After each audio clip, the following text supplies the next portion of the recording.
क्योंकि लोगों की जो मानसिकता है वो इतनी ज्यादा रिजिड है, फिक्स डिपॉजिट को लेकर, छोटी बचत योजनाओं को लेकर, रियल एस्टेट को लेकर, सोने को लेकर। आज सुबह ही मेरी बात हो रही थी, हमारे मेकअप में एक शख्स हैं जो कह रहे थे कि हमने तो स्कीम्स में पैसे लगाए थे और वो डूब गई, हमारे पैसे भी डूब गए। हमें तो अब भरोसा है केवल रियल एस्टेट में, हम कहीं पे और पैसे लगाना ही नहीं चाहते हैं।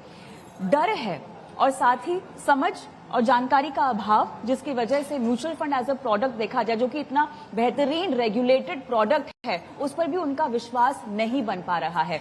हम उन्हें ये नहीं कह रहे हैं कि आप फिक्स डिपॉजिट में पैसे मत लगाइए, छोटी बचत योजना में पैसे मत लगाइए, ऐसा नहीं कहा जा रहा है, लेकिन इसके आगे बढ़िए, क्योंकि निवेश के विकल्प और भी हैं आपके पास। डाइवर्सिफिकेशन का महत्व आप बताइए, एसेट एलोकेशन का महत्व बताइए। यस कविता जी, जैसे आपने कहा काफी रिजिड है इंसान। इस मामले में रिजिड क्यों होता है? हाँ। रिजिड तब होता है जब आंकड़े नहीं देखते हैं। हाँ। आंकड़े देखो तो एक निर्णय ना, दो लॉजिकल इंसान सेम निर्णयों पे आ जाते हैं अगर आंकड़ों के आधार पर। अंग्रेजी में, हिंदी में हम अगर डिबेट करें तो निष्कर्ष कुछ भी निकल सकता है, बिल्कुल। बट अगर आंकड़ों के आधार पे, जैसे आपने कहा रियल एस्टेट, तो हम अगर रियल एस्टेट की, बहुत सारे क्लाइंट हैं हमारे क्लाइंटों के बीच में 40,000 करोड़ का रियल एस्टेट है। अच्छा। तो हमने वो निवेश कर चुके हैं, निवेश कर चुके हैं। 40,000 करोड़ की वैल्यू है 9,200 परिवारों की रियल एस्टेट में। अच्छा। तो हमने 1,000 करोड़ का सैंपल लिया उसमें से। ठीक है।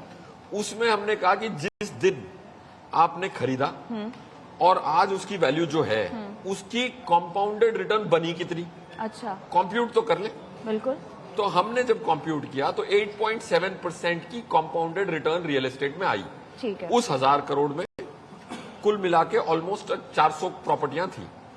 तो अब आज तक कोई भी मुझसे ऐसा आदमी नहीं मिला या ऐसी लेडी नहीं मिली जो बोलता है जिस घर में मैं रह रही हूं या 20 साल तक रह चुकी हूं उसका कंपाउंडेड रिटर्न इतना था। अच्छा। हम कोई आंकड़े करते ही नहीं है। सो पॉइंट 1, अगर 9% की रिटर्न आई है, अगर ये अच्छा सैंपल सेट है, अगर 9% 10% पे कंपाउंडेड बुरा नहीं है, बट ये कंप्यूट करना जरूरी है। ठीक है। पॉइंट 1। ठीक है। पॉइंट 2, हमने ये भी चेक किया कि उस दिन जिस दिन आपने प्रॉपर्टी को रजिस्टर किया, अगर रजिस्टर ना करते हाइपोथेटिकली और निफ्टी खरीद लेते, अच्छा, तो ये 1,000 करोड़ की जो करंट वैल्यू है वो 1,350 करोड़ होती।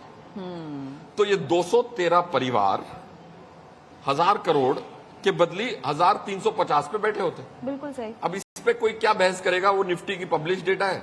सो point I am trying to make is, आंकड़े करोगे तो आपका जो प्रेम है एक एसेट के प्रति ना तो ज्यादा ना तो कम होगा। हाँ। ये बहुत इंपॉर्टेंट है। ठीक है। और सेकंड, अगर हम डिवर्सिफिकेशन की बात करें, म्यूचुअल फंड मेरे हिसाब से रिस्क ही नहीं है। Let me give you a strong statement. क्या रिस्क की बात कर रहे हैं? ठीक है।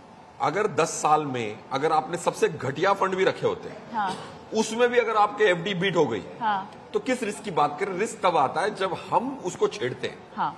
इंसान सोना खरीदता है, बोलता है कि मैं जिंदगी भर नहीं बेचूंगा। हाँ।